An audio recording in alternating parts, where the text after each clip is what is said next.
वाह, क्या आईपीओ है। आस्था मैम, आईपीओ मार्केट का एक बड़ा हिस्सा तो जा चुका है पिछले हफ्ते, तब आपसे हम बातचीत नहीं कर पाए, लेकिन अभी भी एक दो आईपीओ हैं। एक आईपीओ है जो आज बंद हो रहा है, एक आईपीओ कल लिस्ट हुआ, तो जरा उन पे बात कर ली जाए। पहले आते हैं हम इंडो गल्फ क्रॉप साइंस के आईपीओ पर। मैम, ये आईपीओ पिछले हफ्ते ही आया था, इस पर चर्चा हमारी हुई नहीं थी, और ये आईपीओ लिस्ट हुआ कल। अनुमान लगाया जा रहा था कि छोटा आईपीओ है और बढ़िया सब्सक्रिप्शन का नंबर है, 26 गुना सब्सक्राइब हुआ था, 111 रुपये के दाम पर आईपीओ आया था, 200 करोड़ रुपए के आसपास का आईपीओ था, कुछ अच्छा ओएफएस भी था और प्लस फ्रेश इशू भी था। लेकिन वो बात नहीं आई मैम लिस्टिंग में। क्या मान रहे हो आप इसे? देखिए, वो उसमें मुझे जो एक मुख्य कारण इंडो गल्फ की जो ये लिस्टिंग जो इतनी सुस्त हुई है, क्योंकि बाकी आईपीओ में हम देख रहे हैं लिस्टिंग बहुत अच्छी हमें देखने को मिली, उस तरह की लिस्टिंग नहीं हुई। तो मुझे उसमें मोटा मोटी जो कारण लगता है वो उसका वैल्यूएशन ही लगता है। तो वैल्यूएशन मुझे लगता है कि ठीक ठाक था, बहुत ज्यादा कमी नहीं की गई थी वैल्यूएशन में, इस वजह से हमने कोई बहुत बड़े मोमेंटम इधर नहीं देखे।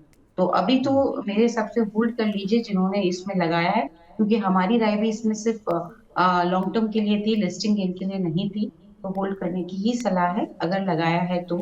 और उसमें फिर लॉन्ग टर्म में हो सकता है ये वापस से ठीक होता हुआ नजर आए और इश्यू प्राइस के अबाउट जाता हुआ नजर आए। तो मैम, अगर कोई नया निवेश करना चाह रहा है तो ये इसमें जाए, या ये बेयर, यूपीएल, पीआई, धानुका, बहुत सारे नाम इसमें एग्रोकेमिकल में, उनको प्रेफर करें?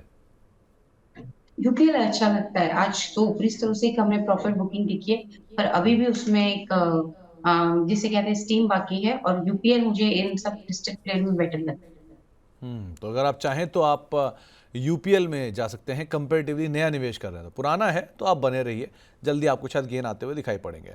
दूसरा आईपीओ लेकर आइए। दूसरा आईपीओ का आज आखिरी दिन है, वो है क्रिजैक का आईपीओ, और मैनेजमेंट से हमने बातचीत भी की थी। क्रिजैक के एक अलग बिजनेस मॉडल है इस कंपनी का। ये कंपनी B2B सर्विसेज प्रोवाइड कराती है। आज इसका लास्ट डे है, दूसरा दिन नहीं है, लास्ट डे है, और प्राइस बैंड 233 से 245 रुपये है। 860 करोड़ रुपए के आसपास का पूरा आईपीओ है, और इस आईपीओ में मेजरली पूरी की पूरी रकम जो है वो ओएफएस है, जो बताई गई है 860 करोड़ रुपए के आसपास जुटाने की योजना है।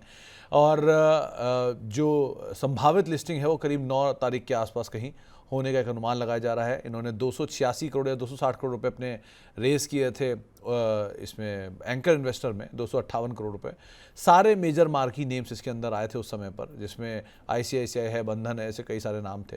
मेजर ब्रोकरेज हाउसेस ने इसमें सब्सक्राइब करने की ही राय दी थी। सो आस्था मैम, क्या राय रखते हो आप क्राइजैक को लेकर? देखिए, क्राइजैक की बात करें तो बिल्कुल एक B2B एजुकेशन प्लेटफॉर्म है, और ये एजेंट्स और ग्लोबल एजुकेशनल इंस्टीट्यूशन है उनके बीच का एक ये B2B प्लेटफॉर्म है। और ज्यादातर जो ग्लोबल एजुकेशन इंस्टीट्यूशंस होते हैं जो कि हायर एजुकेशन प्रोवाइड करते हैं इंटरनेशनल स्टूडेंट्स को, तो उनके लिए ये बेसिकली एक प्लेटफॉर्म प्रोवाइड करता है। अब अगर मैं कंपनी के फाइनेंशियल्स की बात करूं, बेहद मजबूत फाइनेंशियल्स हैं, बैलेंस शीट काफी अच्छी पोजीशन में है, क्योंकि हम देखें तो कैश भी अच्छा खासा है कंपनी की बैलेंस शीट में। और ये वन ऑफ द प्रोवाइडर्स है जिसे हम कहते हैं कि इंटरनेशनल रिक्रूटमेंट सॉल्यूशंस के हिसाब से अगर मैं बात करूं तो उसमें भी वन ऑफ द प्रोवाइडर है। अब कंपनी के हम लोग तो सब्सक्राइब करने की रेटिंग दे रहे हैं, लेकिन लिमिटेड लिस्टिंग गेन के लिए। तो मैं यहाँ पे फिर से बोल रही हूँ, बहुत बड़े बड़े लिस्टिंग गेन की उम्मीद इस काउंटर पे ना करें। सीमित दायरे की लिस्टिंग होती हुई नजर आ सकती है, इसलिए रिकमेंडेशन दी जा रही है लिमिटेड लिस्टिंग गेन और लॉन्ग टर्म दोनों पर्सपेक्टिव से सब्सक्राइब किया जा सकता है इस आईपीओ। मैम, लेकिन ये पूरा का पूरा क्योंकि ओएफएस है और फंड रेजिंग नहीं है, मैनेजमेंट से हमने बातचीत भी की थी, तो उन्होंने बोला कि B2B में एक अच्छा स्कोप है, B2C के लिए भी ये लोग काम कर रहे हैं, डोमेस्टिक मार्केट में अच्छी ग्रोथ देख रहे हैं, और ये सेगमेंट कोविड के बाद से बहुत स्ट्रांगली कम अप हुआ है। कोई शायद लिस्टेड पीयर इनका ऑलरेडी है नहीं। सो अदरवाइज आप क्या ग्रोथ एक्सपेक्ट कर रहे हो?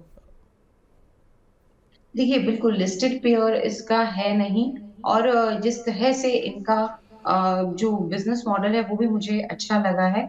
लेकिन यहाँ पे एक ही चीज मुझे लगती है कि जो वैल्यूएशन किया है, क्योंकि बहुत इसमें लिस्टेड प्लेयर्स रहते नहीं है, तो उसमें आकलन थोड़ा मुश्किल रहता है, थोड़ा डिफिकल्ट हो जाता है और डिफरेंट हो जाता है। लेकिन फिर भी थोड़ा और सस्ते में लाते थे तो ज्यादा अच्छा रहता था, और इसीलिए हमारी सलाह यही है कि छोटे मोटे, यानी कि एकदम सीमित दायरे के लिस्टिंग गेन होने की सलाह है इस आईपीओ में, तो उसके लिए रेकमेंड किया जा सकता है इस आईपीओ।